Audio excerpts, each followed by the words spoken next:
সুকান্ত মজুমদারের গড়ে আজ সভা মমতা বন্দ্যোপাধ্যায়ের। তৃণমূল নেত্রীকে চা খেতে আমন্ত্রণ জানালেন বিজেপির রাজ্য সভাপতি।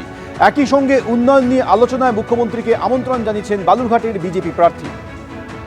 আগামী ২৬ তারিখ ভোট রয়েছে বালুরঘাটে। তার আগে আজ জোরদার প্রচারে বিজেপির রাজ্য সভাপতি তথা বালুরঘাটের বিজেপি প্রার্থী সুকান্ত মজুমদার। মুখ্যমন্ত্রী মমতা বন্দ্যোপাধ্যায়কে তিনি চা খাওয়ার আমন্ত্রণ জানিয়েছেন। সুকান্ত মজুমদারের গড়ে আজ সভা করতে চলেছেন মমতা বন্দ্যোপাধ্যায়, আর সেই দিনে অর্থাৎ তৃণমূল নেত্রীকে চা খেতে আমন্ত্রণ জানালেন বিজেপির রাজ্য সভাপতি। উন্নয়ন নিয়ে আলোচনায় মুখ্যমন্ত্রীকে আমন্ত্রণ বালুরঘাটের বিজেপি প্রার্থী।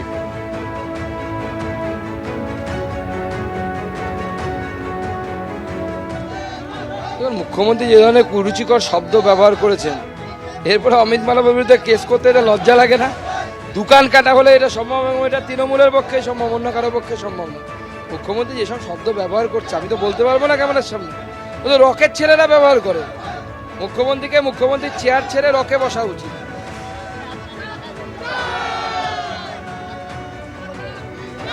আসুন, মুখ্যমন্ত্রী আমার বাড়িতে চা খাওয়ার আমন্ত্রণ রইল।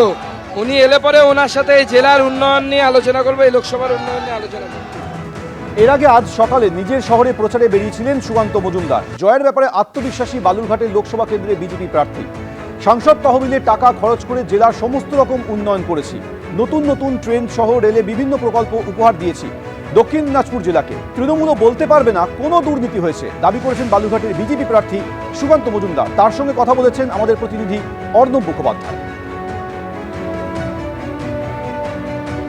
সুকান্তদা, একটা জিনিস জানতে চাইবো যে কি বলবেন, মূলত বালুরঘাটে মানুষজন আপনাকে যে ভোট দেবে কি কারণ, সাংসদ হিসেবে কি কাজ করবে? যে কোটা, যে আপনি যে সাংসদের এমপি ল্যাড যাকে বলে, সেই টাকার সদ্ব্যবহারের ক্ষেত্রে প্রথম কথা হচ্ছে স্বচ্ছতা।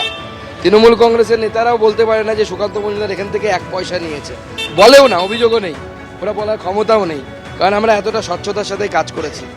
দ্বিতীয় যে বিষয়, এমপি ল্যাডের বাইরের কাজ। আপনার প্রচার গাড়িতে অ্যানাউন্স হচ্ছে বালুরঘাট হিলি রেল প্রকল্পের জন্য 533 কোটি টাকা। আমাদের বুনিয়াদপুর কালিয়াগঞ্জ বন্ধ হয়ে গেছিল, ঠান্ডা অবস্থায় ফেলে রাখা হয়েছিল, রেলের টেকনিক্যাল ভাষায় বলা হয় যে ফ্রিজ করে রাখা, সেই ফ্রিজ হয়ে যাওয়া প্রকল্পকে পুনরায় খোলা সেটাকে। তারপরে আপনার ধরুন বালুরঘাট থেকে 1 লাখে ইলেকট্রিফিকেশন, বালুরঘাটে নতুন নতুন ট্রেন চালানো, আপনার দিল্লি পর্যন্ত train, Delhi express, Bathinda express. একটা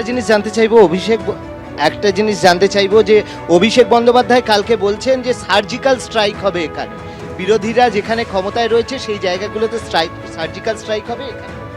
জনগণ পশ্চিমবঙ্গে সার্জিক্যাল স্ট্রাইক করবে এবং মমতা বন্দ্যোপাধ্যায়ের সিট কমে বিজেপির থেকে নিচে যাবে, এটা মাথায় রাখবেন। আপনি লিখে রাখুন, ভোটের রেজাল্টের দিন কথা হবে। অভিষেক বন্দ্যোপাধ্যায় আরও বলছেন যে সাংসদ হওয়ার পরে উনি এখানকার মানুষের জন্য কিছুই দিল্লিতে গিয়ে করেননি, উল্টে এখানকার মানুষের বিভিন্ন প্রকল্পে টাকা বন্ধ। দেখুন, সাংসদ হওয়ার পরে এই মুহূর্তে গোটা ভারতবর্ষের সবথেকে বেশি কোশ্চেন করা সাংসদের নাম হচ্ছে সুকান্ত মজুমদার। উনি তো সংসদেই যান না, উনি তাহলে কীভাবে বলবেন? সংসদে যেতে হবে তো, সংসদে কি কাজ হয়? অভিষেক ব্যানার্জির উপস্থিতি দেখুন সংসদে কদিন গেছিল না, হাতে গুনে। উনি 30 দিনও যাননি, 30 দিনও উনি সংসদে, 30 দিন কি 15 দিনও যাননি উনি সংসদে উপস্থিত থাকেন। তিনি তো সংসদ সম্পর্কে বলতে পারবেন না। গোটা দেশের মধ্যে সবথেকে বেশি প্রশ্ন করেছি আমি, এই এলাকার সমস্ত প্রবলেমের কথা বলেছি আমি। আর লাস্ট একটাই প্রশ্ন, উনি এটাও বলছেন যে যখন তৃণমূলের সাংসদ ছিল তখন এখানকার মানুষের কোনো কিছু বন্ধ হয়নি, কিন্তু এখন বিজেপির সাংসদ থাকার পরেই ঘটনা। তৃণমূলের সাংসদ থাকা অবস্থায় এখানে কোনো কাজই হয়নি, সাংসদ আসতো না। এখানে যখন বন্যা হয়েছিল সেই সময় এই ইলিশ উৎসবে ব্যস্ত ছিলেন অর্পিতা ঘোষ। এই মানিকতলাতে যে ইলিশ উৎসব হয়, আমাদের মানিকতলার যে ওখানকার বিধায়ক আছে, সেই বিধায়কের পরেশ পালের নেতৃত্বে সেই ইলিশ উৎসবে, নমস্কার দাদা, জয় শ্রীরাম, সেই ইলিশ উৎসবে উনি ইলিশ মাছ খাচ্ছিলেন। আর আমি সেই সময় বন্যার সময় মানুষের সেবা করছিলাম এখানে, সাংসদ না হয়ে। সেজন্য মানুষ ওনাকে ত্যাগ করে বিজেপিকে ভোট দিয়েছে, আগামী দিনেও দেবে। এই যে মানুষের স্বতঃস্ফূর্ত ভালোবাসা দেখুন, মেগা র্যালি হচ্ছে, মেগা ভিড় হচ্ছে, মেগা ভোটের মার্জিনও হবে। মেগা মার্জিনে আমরা এই লোকসভা জিতব।